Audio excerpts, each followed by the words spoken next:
بسم اللہ الرحمن الرحیم. جناب رانا عظیم صاحب، آپ کا شکریہ. آج آپ نے مجھے دعوت دی اپنی فنکشن پہ PFUG کے. میں آج بات کروں گا ایک پاکستانی شہری کے ہوتے ہوئے کہ پارٹی کا چیئرمین ہوتے نہیں، پاکستان ایک شہری کی طرح. دیکھیں، میں ایوب خان کے دور میں بڑا ہوا. جب ہم اسکول میں تھے تو ایوب خان کا دور تھا، اور ہم نے کبھی جمہوریت نہیں دیکھی تھی. تو جب میں پہلی دفعہ کرکٹ کھیلنے گیا انگلینڈ، اور پھر میں ادھر پڑھائی کی، پھر میں نے کوئی 18 سال پروفیشنل کرکٹ کھیلی وہاں.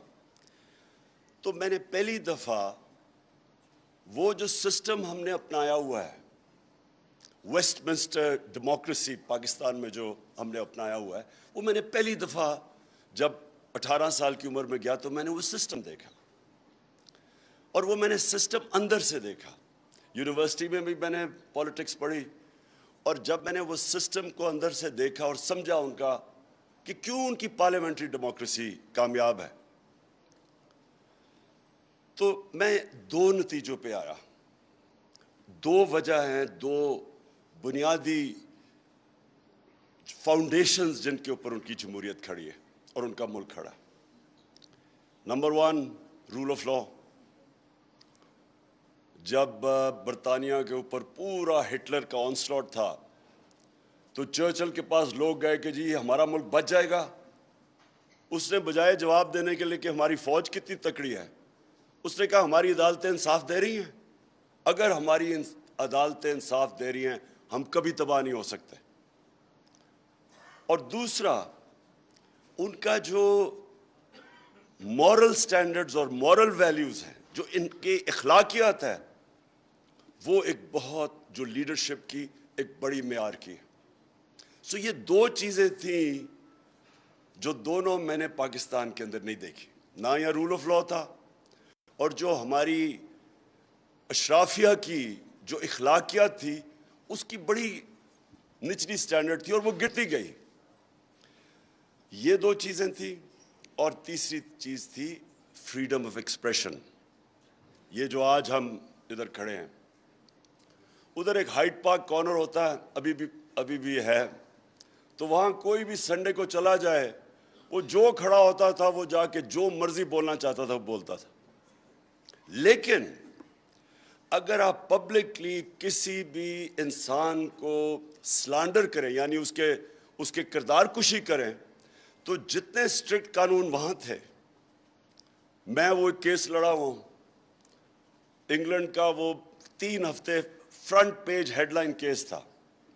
2 ان کے کھلاڑی این بوتھم اور ایلن ریم نے میرے اوپر کیس کیا، اور میں وہ عدالت کے اندر وہ کیس لڑا ہوں. اور میں آپ کو یہ بتا سکتا ہوں کہ ان کی اتنی اسٹرکٹ سٹینڈرڈز ہیں.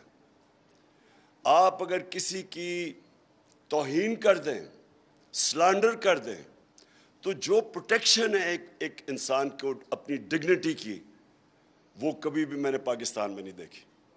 سو پہلے میں آپ کو بیس کر دوں کہ جو میرا ایکسپیرئنس تھا جمہوریت کا، freedom of expression, rule of law, فلاحی ریاست، وہ میں نے ساری برطانیہ کے اندر دیکھی.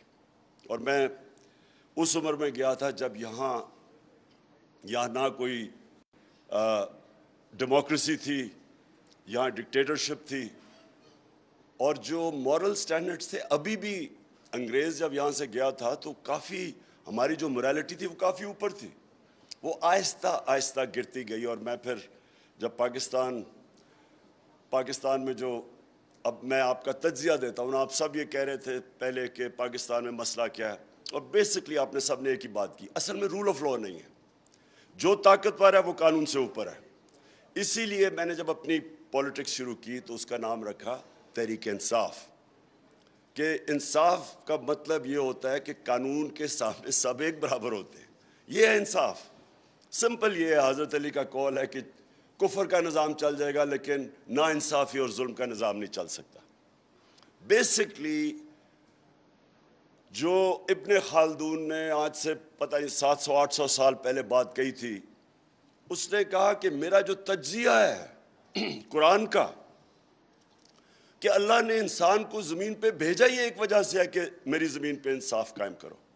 سو بیسکلی ایک معاشرہ جو ہوتا ہے وہ سویلائز معاشرہ ہوتا ہی انصاف پہ ہے, اور رول آف لاء کا مطلب یہ ہوتا ہے کہ قانون کے نیچے سب ایک برابر.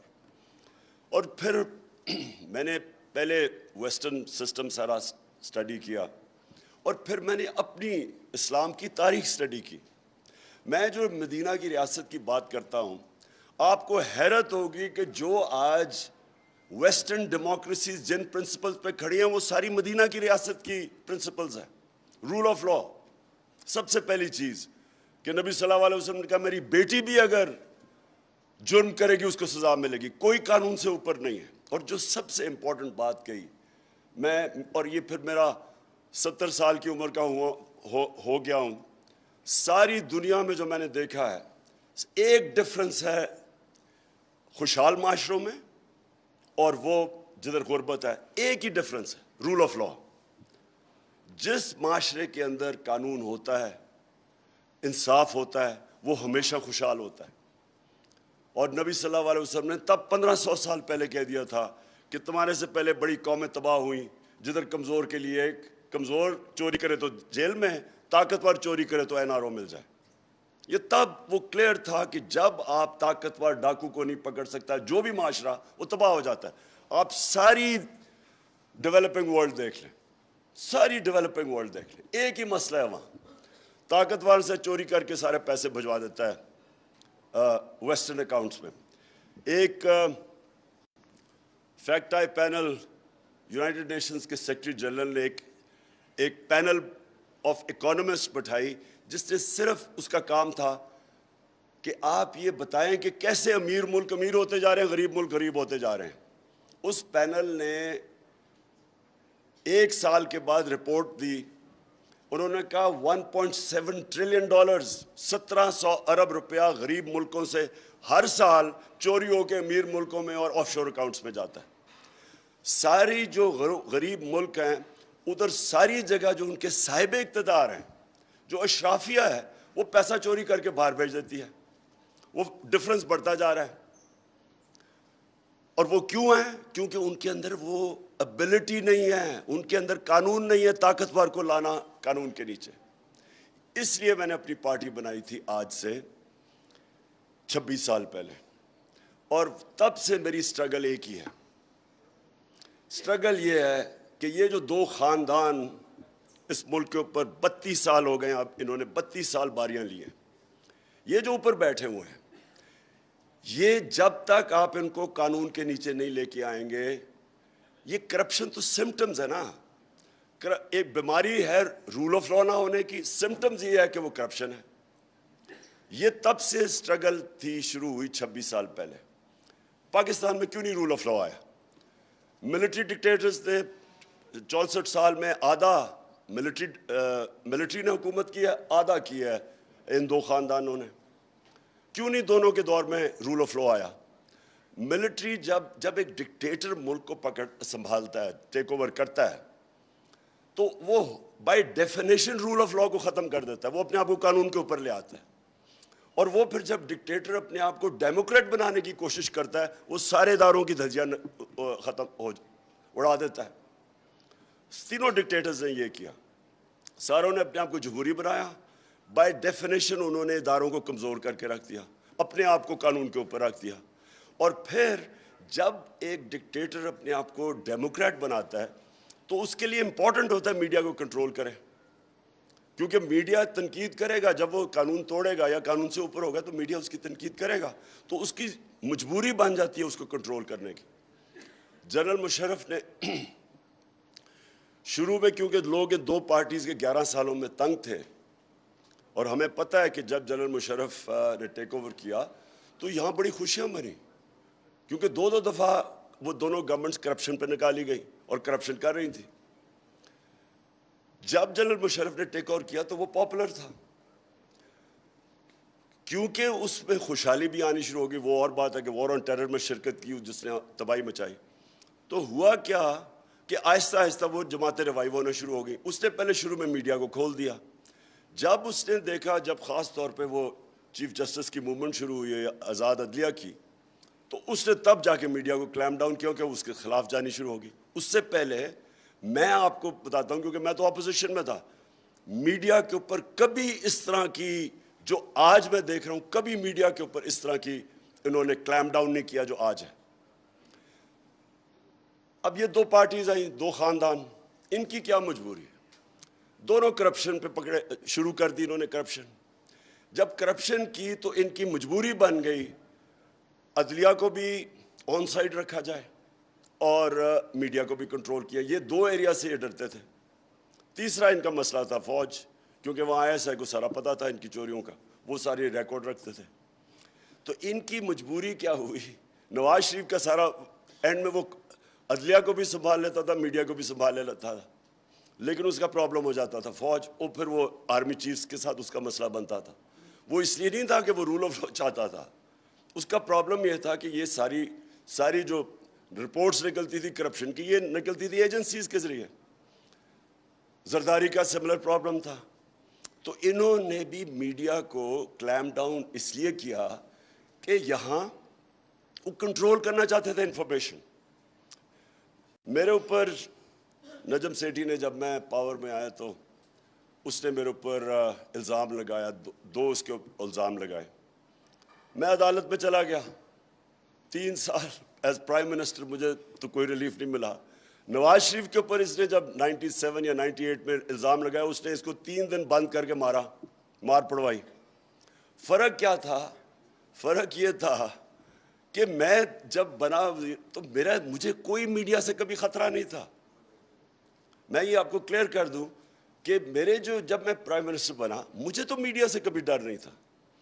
اور آپ اگر اٹھا کے دیکھیں جتنی تنقید مجھے 3.5 سال سے میڈیا سے ہوئی, کسی پرائم منسٹر کو نہیں ہوئی ایسی تنقید.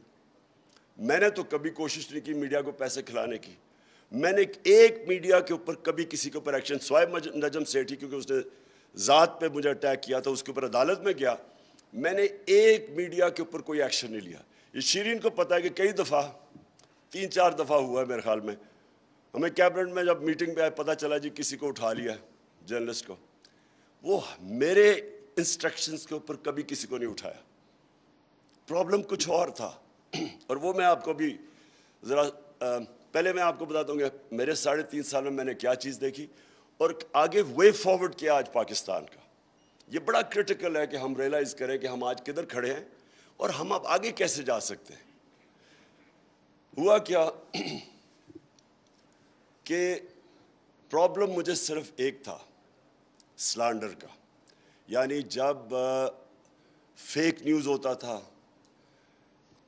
میرے کئی منسٹرز کے اوپر آ گیا جی کیا انہوں نے ٹیکس چوری کیا یا کچھ کیا, تو جس منسٹر کی بھی مجھے پتہ چلتا تھا کہ اس کے اوپر کوئی خبر آئے, میں امیجیٹلی اس کو واٹس ایپ کرتا تھا اور میں کہتا تھا اب اس کو اپنے آپ کو ڈیفینڈ کرو کہ بتاؤ کہ کیا ہوا. تو وہ پتہ منسٹر ایونچولی, اور 2 کا مجھے پتہ ہے, انہوں نے پتہ کہ فیک نیوز تھی. اب دیکھیں اگر گورنمنٹ میں آپ بیٹھے ہوئے ہیں, آپ کوشش کر رہے ہیں کہ کلین گورنمنٹ دینے کے لیے, اور جب ایک کوئی فیک نیوز اس کے اوپر آ جاتا ہے جو کہ انٹیگریٹی گورنمنٹ, ایک منسٹر کے اوپر جب کوئی کہتا ہے نا کہ اسے ٹیکس نہیں دیا, گورنمنٹ کی انٹیگریٹی افیکٹ ہوتی ہے. میرا صرف مسئلہ یہ تھا کہ جو کسی بھی ویسٹرن ڈیموکریسی کے اندر, کیونکہ میں برطانیہ کو تو جانتا ہوں بڑی اچھی طرح, ہمارے 2 ایک وزیر تھا اور ایک ہمارا ایک پارٹی کا آدمی تھا. دونوں کے اوپر جب سلانڈر ہوا, انہوں نے لنڈن میں جا کے کیس کیا اور ان کو ڈیمیجز ملے. پاکستان میں کچھ رسپانس نہیں ملتا تھا, نہ کسی کو فکر ہے, نہ کوئی ڈرتا ہے یہاں. تو دیکھیں 2 مختلف چیزیں, ایک ہے freedom of expression. Freedom of expression کے بغیر دنیا میں کوئی انسانی معاشرہ پروگریس نہیں کر سکتا. لیکن جو ہر چیز کی لمٹ ہوتی ہے, ایک آپ لائن کراس کریں جدھر آپ کسی کو بلیک میل کریں, اس کی توہین کریں, اس کے اوپر فیک نیوز بنائیں, اس کی انٹیگریٹی کے اوپر, اور وہ گورنمنٹ میں بیٹھا ہوا ہے, تو اس کے بعد ریکورس ہونا چاہیے ان کو اپنے آپ کو ثابت کرنا کہ اور دوسرے کو سزا ملنی چاہیے اس پر, جو کہ برطانیہ میں ہے. جو میں کیس لڑا تھا اس پہ اتنا بڑے ڈیمیجز انوالوڈ تھے کہ اگر وہ میں کیس ہار جاتا تو کمپلیٹلی بینکرپٹ ہو جانا تھا. اتنا خوف ہے وہاں کہ آپ کوئی بھی میڈیا کے اوپر ایسی بات نہ کریں جو آپ ڈیفینڈ نہ کر سکیں, کسی کی توہین نہ کریں. سو دو مختلف, ایک فریڈم آف ایکسپریشن ہے, ایک رائٹ ٹو ڈگنیٹی ہے ہر شہری کا. تو میرا صرف جو بھی یہ پیکا کے اوپر جب مجھے بات چیت ہو رہی تھی, کیونکہ ایک اور ایلیمنٹ آ چکا ہے اب, اور وہ ہے سوشل میڈیا. سوشل میڈیا کے اوپر کئی دفعہ اتنا گند آ رہا تھا, یعنی ایسی غلیظ چیزیں آ رہی تھیں, اب اس کے اوپر پروٹیکشن چاہتے تھے ہم. تو ہمارا تو انٹرسٹ وہ تھا کہ, اور بائی دا وے یہ ہمارا ایشو نہیں ہے, ساری دنیا کے اندر, کیونکہ سوشل میڈیا نیا فنومینا ہے, ساری دنیا کے اندر ڈیبیٹ چل رہی ہے کہ اس کو آپ نے کیسے چینلائز کرنا ہے. ہاں, اس کو برطانیہ کے اندر اب بڑے اسٹرکٹ لاز ہیں سوشل میڈیا کے اوپر, بالکل وہی قانون ہے جو کہ عام میڈیا کے اوپر ہے, وہ کر سکتے ہیں. ہمارا ابھی یہ سارا ایک فلوئڈ سچویشن ہے. سو فریڈم آف ایکسپریشن, میں پھر سے آپ کو کہتا ہوں کہ معاشرے کے اندر جب تک ایک تعمیری کرٹیسزم نہ ہو, ایک میں گورنمنٹ میں بیٹھا ہوا تھا, کئی دفعہ جب تنقید ہوتی تھی تو بڑا ہمیں فائدہ ہوتا تھا اس تنقید سے. وزیروں کو میں پوچھتا تھا کہ یہ تمہارے اوپر آئی ہے, تمہاری وزارت پہ آئی ہے, یہ فائدہ کرواتے ہیں, یہ ہمارے ایک واچ ڈاگ ہے. لیکن کئی دفعہ, اب میں آپ کو آپ بتاؤں, ہم جا رہے چائنا, پاکستان بینکرپٹ تھا, شروع میں آیا, ہمارے پاس 2-3 ہفتے 4 ہفتے کی ایکسپورٹ کا ریزروز رہ گئے تھے. تو جب چائنا جانے لگے, اور چائنیز کی بڑی ان کی ایک اسپیشل, ان کی عجیب سائیکی ہے, وہ بڑے سینسٹیو لوگ ہیں. چائنا صبح جانے لگا تو 2 مین پیپرز کے فرنٹ پیج پہ لکھا ہوا ہے کہ Imran Khan decides to review CPEC. اب دونوں headline, major headlines تھی. جیسے ہی وہاں پہنچے, وہاں ایمبیسڈر خاتون مجھے ملنے آئیں, انہوں نے کہا ہمیں اتنا مسئلہ بڑا ہے. چائنیز ہوم منسٹری نے, انہوں نے ہمیں بلا کے پوچھا کہ یہ کیا مطلب تمہارا. وہ بالکل ایک دن تو ان کو ٹھیک کرنے میں لگا کہ یہ فیک نیوز ہے. سو میرا صرف یہ مسئلہ تھا کہ ایک آگے ملک کا مسئلہ, اکنامک سچویشن بڑا مشکل تھا, اس کے بعد ایڈیشنلی یہ فیک نیوز ہمارے لیے مشکلیں پیدا کر. ایک دفعہ آ گیا جی IMF سے سمجھوتا ہو گیا کہ روپیہ 184 پہ پہنچ جائے گا, ان دنوں میں روپیہ 140 پہ تھا. تو ایک دم جب اسپیکولیشن شروع ہو گئی مارکیٹ میں, روپے پہ پریشر پڑ گیا. پہلے ہی ریزروز نہیں ہمارے. میں ان چیزوں کی بات کر رہا ہوں کہ یہ ادھر یہ جو بیلنس ہے یہ بڑا امپورٹنٹ ہے. لیکن فریڈم آف ایکسپریشن, نہ مجھے کبھی کسی سے ڈر تھا کہ میری کوئی چوری کسی نے پکڑ, کہ مجھے ڈر ہے کہ میرے کوئی میری چوری یا کرپشن سامنے لے آئے گا. میں انکریج کرتا ہوں کہ اگر کسی بھی ہماری ڈپارٹمنٹ میں, منسٹری کے اندر کرپشن ہے تو بتاؤ, کیونکہ اگر میں چوری نہیں کر رہا تو میں کسی کو کیوں کرنے دوں گا. تو ہم نے تو میڈیا سے تو ہمیں کوئی خوف نہیں تھا. عدلیہ سے کوئی مجھے کہے کہ ہمارے دور میں ہم نے کوئی انٹرونشن کی ہو عدالتوں کو, کوئی ہم نے کسی کو میڈیا کو کہا, عدالتوں کو کہا کہ جی یہ اٹھا کے ٹیلی فون کے جی ججمنٹ دو, کوئی ہم نے کوشش کی ہو کسی قسم کی ججمنٹ افیکٹ کرنے کے لیے, کیونکہ ہم کوئی قانون نہیں توڑ رہے تھے, ہم قانون کے بیچ میں تھے. پرابلم اب میں آپ کو بتاتا ہوں کیا آ رہی تھی. پرابلم کیا آ رہی تھی کہ دیکھیں وار آن ٹیرر جب ہوئی نا, اور میں کہہ بیٹھا ہوں کہ اس میں ہمیں کبھی شرکت نہیں کرنی چاہیے تھی. مجھے جب بھی مسئلہ ہوتا تھا میں ہامر بھی پروگرام کے اوپر جا کے اپنی جا کے پوائنٹ آف ویو دیا کرتا تھا, ڈرونز کے اوپر, اس کو سب پتہ ہے. میں یہ سمجھتا تھا کہ ہم نے بہت بڑا ڈیزاسٹر کیا اس میں شرکت کر کے. اس معاشرے نے جتنا ڈیمیج اٹھایا ہے اس وار آن ٹیرر کی وجہ سے, کبھی بھی کوئی کمیشن بیٹھے تو پتہ چلے کہ ہمیں کتنا اس نقصان ہوا ہے اس سے. چھوڑیں کہ ہم نے اپنے اربوں ڈالر کا نقصان ہوا, قبائلی علاقہ ہمارا اجڑ گیا, 80,000 لوگ ہمارے قربان ہوئے اس وار کے اندر. ڈرون اٹیکس, کبھی بھی یہ انہرڈ آف ہے کہ آپ ہی کا ملک کسی کی جنگ میں شرکت کر رہا ہے ان کی, اور وہ آپ ہی کو اٹیک کر رہے ہیں. یہ ہیومن ہسٹری میں کبھی نہیں ہوا. لیکن جو سب سے بڑا ڈیزاسٹر ہوا کہ ہمارے جو لوگوں کے سول اور ہیومن رائٹس تھے وہ افیکٹ ہوئے. وار آن ٹیرر کے اندر لوگوں کو اٹھانا شروع کر دیا. مسنگ پرسن شروع ہو گئے. سب سے پہلے میں نے مظاہرہ کیا تھا مسنگ پرسن کا 2003 میں, جب عافیہ صدیقوں کو اٹھا لیا تھا. اب جب تک میں گورنمنٹ میں نہیں آیا تو مجھے تو فوج کا ویو نہیں پتا تھا, تو میں تب تک اس کے خلاف ہمیشہ بولتا رہا, کیونکہ اینڈ میں میرے پاس آتے تھے مسنگ پرسن جن کے کوئی لوگ جن کے رشتہ دار اٹھا لیے جاتے تھے, تو میرے پاس آتے تھے. اور وہ اس سے زیادہ میں نے تکلیف دہ چیزیں نہیں دیکھی کہ عورت آ رہی ہے کہ میرا ہسبینڈ غائب ہے, ماں آ رہی ہے بیٹا غائب ہے. اس طرح کے جو درد بھرے سینز میں دیکھتا رہا. اس کے گورنمنٹ میں آئے, اور یہ جو آپ نے پتہ چلا کہ کئی دفعہ لوگوں کو اٹھا لیا جاتا تھا ہمارے دور پہ, وہ ہم اسی کے وہ نیشنل سیکیورٹی کے اندر وہ آ جاتا تھا. ہم جب میری جنرل باجوہ سے بات چیت ہوئی اس کے اوپر, جنرل فیض تھے تب ISI, میں تب بات کرتا تھا مسنگ پرسنز کے اوپر. میں نے بڑی دفعہ بات کی. ایک تو انہوں نے کافی لوگ چھوڑے, لیکن وہ کہتے تھے جی پرابلم میں کدھر آ رہا ہے عدلیہ کا. اگر ایک ٹیررسٹ کو ہم دیتے ہیں عدالتوں میں, اس کا ثابت کرنا بڑا مشکل ہے کہ وہ واقعی وہ اس نے وٹنسز کدھر سے آئیں گے. اور پھر امریکہ کا, انگلینڈ کا مثال دی جاتی تھی کہ انہوں نے جب یہ وار آن ٹیرر کے دوران اپنے ملک میں بھی انہوں نے جس طرح لوگوں کو پکڑا, وہ اور بات ہے کہ تقریباً زیادہ تر مسلمانوں کو ہی وہ پکڑتے تھے اور ان کے رائٹس انہوں نے ختم کر دیے. لیکن وہ ٹیررزم ایک ایسی چیز ہے کہ اس کے لیے مشکل پڑ جاتا تھا ان کو عدالتوں کو ثابت کرنا. اور وہ فوج ادھر سے ڈرتی تھی کہ دیکھیں آپ یہ پھر چھوڑ دیں گے اور یہ پھر ہمارے خلاف ایکٹیویٹی کریں گے. تو ان کا ایک یہ پوائنٹ آف ویو تھا. اس کے اوپر بھی ہم ایک چیز فائنلی ایک نتیجے پہ پہنچ گئے تھے, اور وہ ہم پاس کرنے لگے تھے کہ کوئی بھی مسنگ پرسن نہ ہو, آپ بشک ٹائم ایکسٹینڈ کر دیں کہ اگر آپ اس ٹائم تک ثابت نہیں کر سکتے, لیکن اس کے رشتہ داروں کو تو پتا ہونا کہ وہ کدھر ہے. سب سے زیادہ ظلم تو رشتہ داروں پہ, تو خیر یہ ہم کر رہے تھے, لیکن ان کا یہ پوائنٹ آف ویو تھا. لیکن دیکھیں میں آخر میں یہ جو جدھر آج پاکستان کھڑا ہے نا, میرا آنیسٹ اوپینین یہ ہے کہ اپنی تاریخ کا سب سے فیصلہ کن ڈیفائننگ مومنٹ پہ کھڑا ہوا ہے. یہ بڑا امپورٹنٹ ہے کہ اس وقت فیصلے ٹھیک کیے جائیں. دیکھیں سب سے پہلے تو یہ کہنا کہ یہ سازش تھی یا مداخلت تھی, اس سے زیادہ یعنی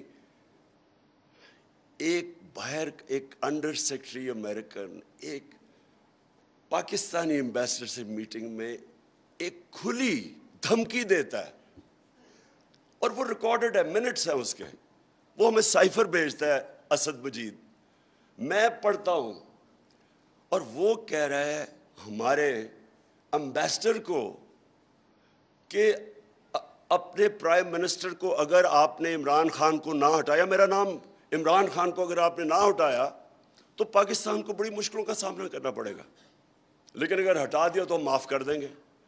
یعنی اتنی ایسا تکبر. مجھے تو سب سے, میں نے وہ CNN پہ کہا, میں نے کہا اس کو تو بیڈ مینرز پہ نکال دینا چاہیے اس ڈونلڈ لو کو, کہ اتنی بے شرمی اور تکبر سے کسی ملک کے امبیسڈر, اچھا امبیسڈر کو کہہ رہا ہے کہ پرائم منسٹر کو نکال دو. یعنی کس کو وہ کہہ رہا ہے, میں فورن آفس تو میرے نیچے ہے, تو وہ دھمکی دیتا ہے. اگلے دن عدم اعتماد ہوتا ہے. اچھا وہ یہ بھی کہتا ہے کہ عدم اعتماد کو کامیاب کرنا ہے, اگر نہ ہوا تو یہ کانسیکوینسز. اگلے دن وہ ہوتا ہے. اس کے بعد ایک دم ہمارے ایلائز اتحادیوں کو ایک دم پتہ چلتا ہے کہ جی تحریک انصاف تو بہت بری ہے. اب یہ جو آخری 2 سال پاکستان اکنامک فیز کے اندر ڈاکیومنٹڈ ہے کہ 17 سال میں سب سے بہترین ڈیولپمنٹ ہوئی آخری 2 سال میں, یہ گورنمنٹ کی economic survey, Pakistan economic survey کے اندر. تو وہ جو سب سے بہتر سال تھے, اکانومی گرو کر رہی ہے 5.6 اور 6% پہ 17 سال کے بعد. اور وہ مشرف کا دور تھا جب باہر سے ڈالرز آ رہے تھے پاکستان میں. ہم نے جب ان کی جنگ میں شرکت کی تو کھلا کریڈٹ ملا پاکستان کو, تب تھا.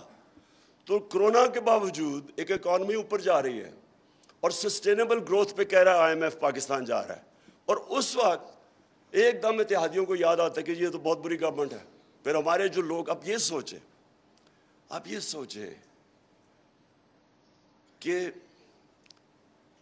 امریکن ایمبیسی ان لوگوں کو بلا رہی ہے جو ہمارے بیک بینچرز تھے, ان کو پتا تھا خوش نہیں ہے, پروونشل اسمبلی میں بلا رہی ہے. عاطف خان کو بلا لیا کہ اچھا جی آپ کی سنا ہے اس سے تعلقات اچھے نہیں محمود خان سے, تو عدم اعتماد کا کیا ایشو, ہم اگر کریں تو کیا ہوگا. کون سی دنیا میں ایمبیسی اس طرح کرتی ہے؟ اور یہ 3-4 مہینے پہلے عدم اعتماد سے یہ شروع ہو گئے تھے کرنا. بار بار مل رہے ہیں ہمیں, ساری رپورٹ آ رہی ہے, ساری اپوزیشن کے ممبرز کو مل رہے ہیں, سب کو پتہ چل گیا 2 مہینے پہلے کہ جی آنے والا ہے. اور جو امریکن ایمبیسی کو مل رہا تھا سب جی امریکوں نے فیصلہ کر لیا. میرا سب سے بڑا پوائنٹ یہ کہ دیکھیں یہ پاکستان کی فیوچر کے لیے اگر اس کے اوپر تحقیقات ہی نہیں ہوگی, اور مجھے کہا جی کہ آپ نے ان کے اوپر انکوائری نہیں کی, ہم نے تو ایک دم کیبنٹ پہ رکھا, کیبنٹ نے کمیشن بنائی انویسٹیگیشن کی, ہم نے نیشنل سیکورٹی کونسل میں رکھا, پارلیمنٹ کی نیشنل سیکورٹی کونسل میں رکھا, پھر پریزیڈنٹ نے بھیجا سی جے کو وہ سائفر کے یہ اس کے اوپر انویسٹیگیشن ہونی چاہیے, اسپیکر بھیجتا ہے چیف جسٹس کو کہ جی اس کے اوپر انویسٹیگیشن ہونی چاہیے. اور ہم کیا کرتے ہیں, اپنی جو کمیشن تھی وہ ہماری گورنمنٹ چلے گئی, انہوں نے جو آئے تھے انہوں نے تو نہیں انویسٹیگیٹ کرنا تھا, وہ تو بینیفیشریز تھے اس کے. تو اس سٹیج کے اوپر یہ ایک نیشنل ایشو ہے, اس کو پوری کوشش کی دبانے کی, سائفر کو پوری کوشش کی کہ یہ کسی کو پتہ نہ چلے, اس کا ہر کوشش کی اس کو دبانے کی. یہ بھی کہا گیا جی سائفر تو ایسے آتے رہتے ہیں. ایسے سائفر کہیں بھی دنیا میں کسی بنانا ریپبلک کو بھی نہیں آتے. کسی فورن آفس سے پوچھے کہ کیا اس طرح کی کوئی لینگویج استعمال کرتا ہے, اور میں فل مارکس اسد مجید کو دیتا ہوں, امبیسڈر کو. اس نے سائفر کے اینڈ میں لکھا کہ امریکہ کو ڈیمارش کرنا چاہیے آپ کو, جو انہوں نے لینگویج انہوں نے استعمال کیا کہ اپنے پرائم منسٹر کو ہٹاؤ. اور اس کے بعد جب پرائم منسٹر ہٹتا ہے, دیکھیں یہ امپورٹنٹ اس لیے ہے کہ کیا پاکستان دنیا کی 5ویں آبادی میں بڑا ملک, کیا اس کا ایک الیکٹڈ پرائم منسٹر کو اس طرح ریموو کریں گے؟ میں اگلا سوال پوچھتا ہوں کہ آگے کوئی آ کے کھڑا ہوگا؟ کوئی بھی آگے آ کے پرائم منسٹر کو دھمکی ملے گی؟ کیونکہ یاد رکھیں مشرف اپنی کتاب میں لکھتا ہے کہ مجھے رچرڈ آرمیٹیج نے کہا کہ we will bomb you into stone age. ایک ریزن دیتا ہے کہ ہم ان کی جنگ میں اس طرح گئے ہیں. تو کون کھڑا ہوگا؟ کبھی کسی نے سیس کیا کہ اس دھمکی پہ, اور جب ہم کی جنگ میں شرکت کی, کبھی کوئی کمیشن بیٹھی ہے پتہ چلا ہے کہ پاکستان کو کتنا نقصان ہوا ہے؟ تو اور اس سائفر میں وہ لکھتا ہے کہ عمران خان نے جو رشیا کا دورہ کیا ہے یہ اپنے طور پہ کیا ہے, مطلب یہ کہ اس فورن آفس نے سارے اکیلے خود فیصلہ کیا. اور اس نے جو رشین جو وزٹ تھی اس کو موڈ پوائنٹ بنا لیا. پوائنٹ یہ ہے کہ اس کے اوپر اگر سپریم کورٹ انکوائری نہیں کرتا, الٹا دھمکی دیتے ہیں کہ آرٹیکل 6 لگ جانا ہے عمران خان کے اوپر, چھوڑے کہ عمران خان کون ہے. یہ پاکستان کی توہین ہے اس ملک کی. جو اس وقت سچویشن ہے, جو اب میں اپنی فائنل بات کرتا ہوں کہ ہونا کیا چاہیے. اب دیکھیں پاکستان کے اندر ایک بیلنس ہونا چاہیے. ہمارے اندر بیلنس آیا ہی نہیں. جب ملٹری جاتی تھی, جو ہماری سویلین حکومت آتی تھی, سویلین حکومت کرتی کیا تھی کہ وہ پوری اجازت دے دیتی تھی ملٹری کو کہ اچھا آپ کی یہ ڈومین ہے, آپ جو مرضی کریں, کیونکہ وہ کمزور ہوتے تھے. اور دوسرا کیونکہ ان کی ڈیموکریسی ڈیپینڈ کرتی ہے مورل سٹرینگتھ کے اوپر, ناٹ فزیکل سٹرینگتھ. فزیکل سٹرینگتھ فوج کے پاس ہوتی ہے. جب آپ کرپشن کرتے ہیں, آپ کے اوپر کیسز ہوتے ہیں, اور آپ فکر ہوتی ہے, تو آپ پھر اور سپیس دیتے جاتے ہیں. یہ جو بیلنس ہے یہ ابھی تک آیا نہیں, اور اس کی وجہ سے آج ڈیولپ ہو گیا ہے کہ جو اسٹیبلشمنٹ ہے وہ ریئلائز نہیں کر رہی کہ وہ جو اب حرکتیں کر رہی ہے, جو ابھی بات انہوں نے بالکل ٹھیک کی کہ ہم اپنی فوج کو, رانا عظیم نے ٹھیک کہا کہ فوج کو کبھی کمزور نہیں ہم افورڈ کر سکتے. ہمارے ارد گرد سارے مسلمان دنیا کی آپ کے سامنے اگزامپلز ہیں ساری. آپ سیریا لے لیں, یمن, سیریا, صومالیہ, افغانستان, ایک لیکن سب کا جو حال ہوا ہے جب کیونکہ وہ ڈیفینڈ نہیں اپنے آپ کو کر سکتے. پاکستان کے پاس بہت بڑا ایسٹ ہے طاقتور فوج. اس کو ہمیں بچانا ہے, کیونکہ اگر پبلک کے اندر اور فوج کے اندر فاصلے بڑھتے رہے جو بڑھ رہے ہیں تو اس سے ایونچولی فوج کو نقصان ہے اور پاکستان کو نقصان ہے. جب ہماری اسٹیبلشمنٹ کو ڈفرینشیٹ کرنا چاہیے, کب آپ تعمیری تنقید کر رہے ہیں اور کب آپ ڈیمیج کر رہے ہیں اس کو, اس میں فرق ہے.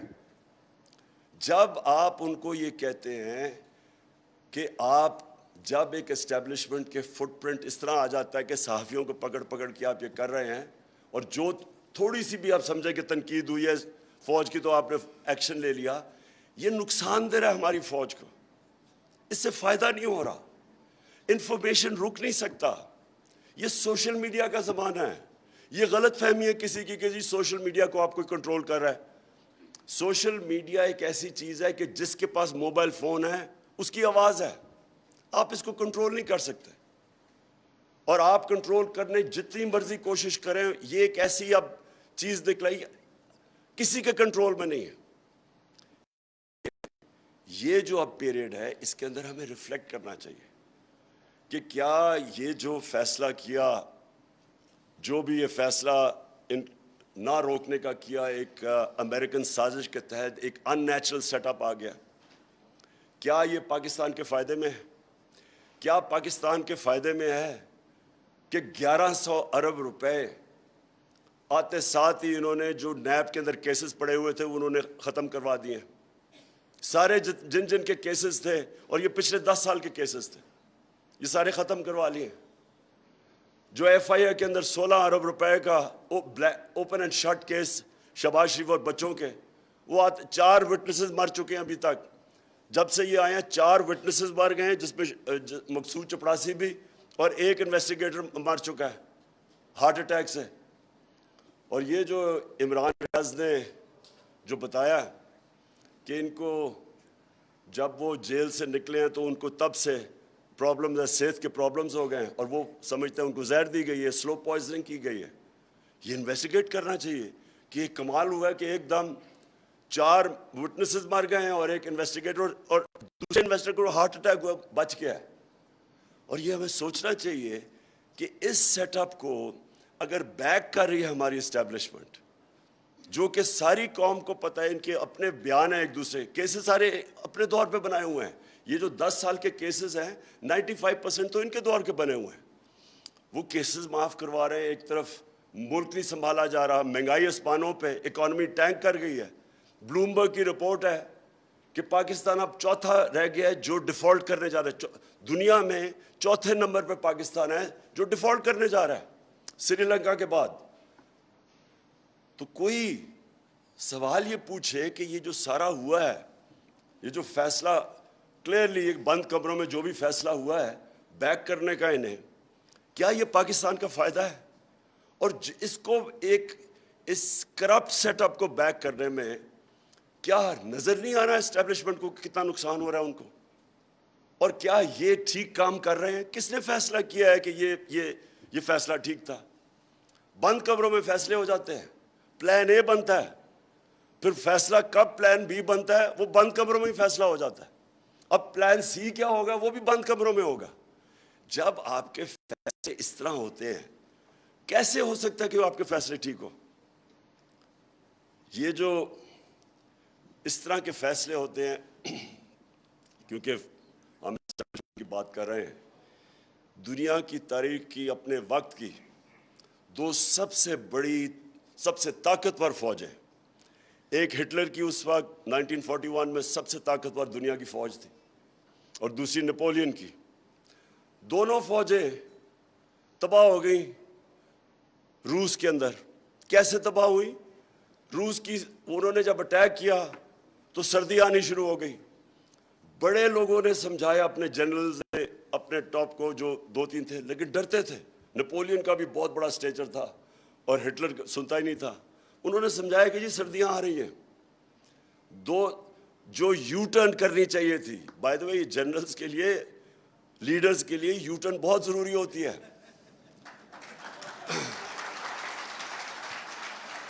کیونکہ کوئی بھی لیڈر اپنے آپ کو عقل کل نہیں سمجھنا چاہیے.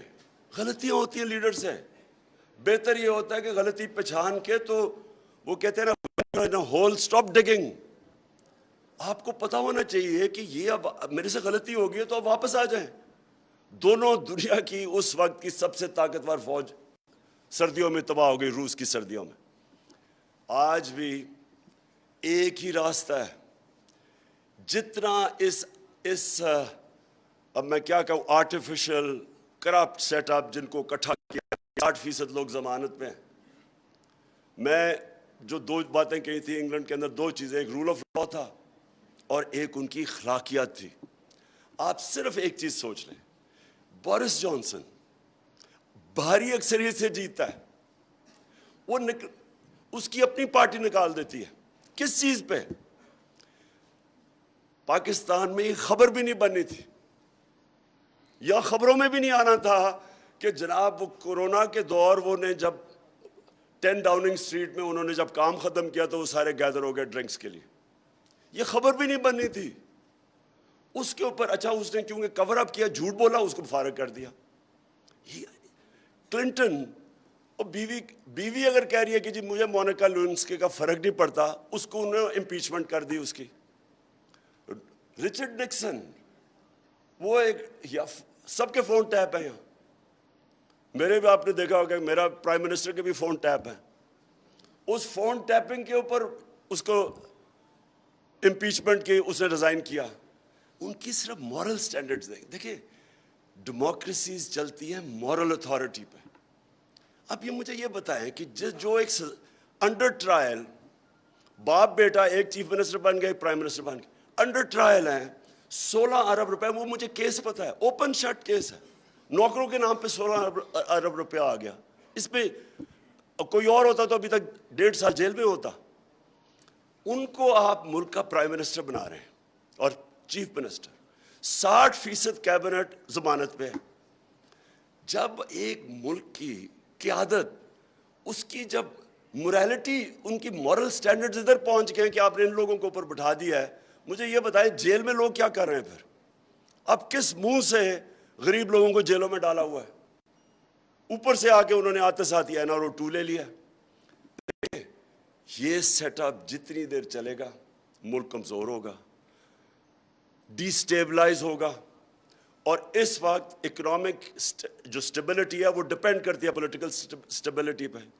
یہ سیٹ اپ کبھی چل ہی نہیں سکتا جن لوگوں کو انہوں نے اکٹھا کیا ہوا ہے. تقریریں سنیے اسمبلی میں ابھی بجٹ کے دوران, وہ جو ہمارے ساتھ تھے وہ جا کے کیا باتیں کر رہے تھے.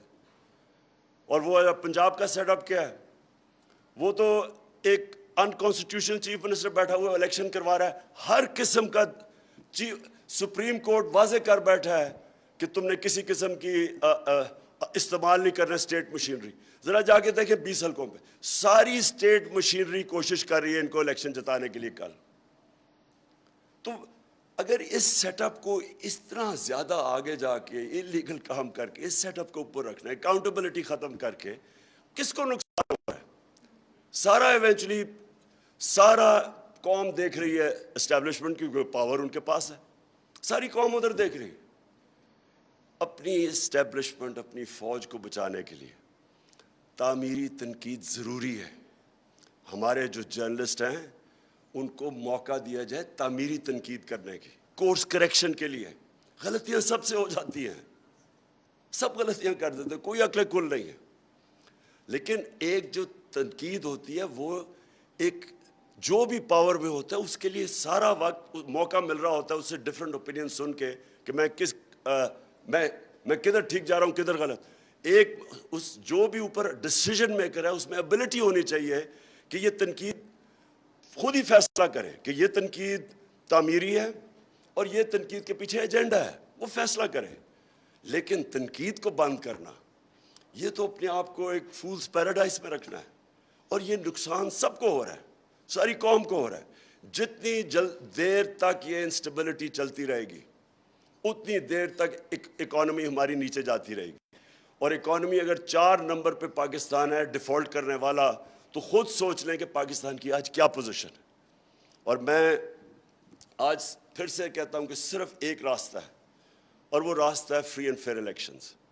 صاف اور شفاف الیکشنز کے علاوہ جدھر آج ہم پہنچ گئے ہیں، پاکستان کے پاس اور کوئی دوسرا راستہ نہیں ہے. جو بھی راستہ اختیار کریں گے اس میں مسئلے ہی مسئلے ہیں، اور ایک فیلئر کو ری انفورس کرتے جائیں گے.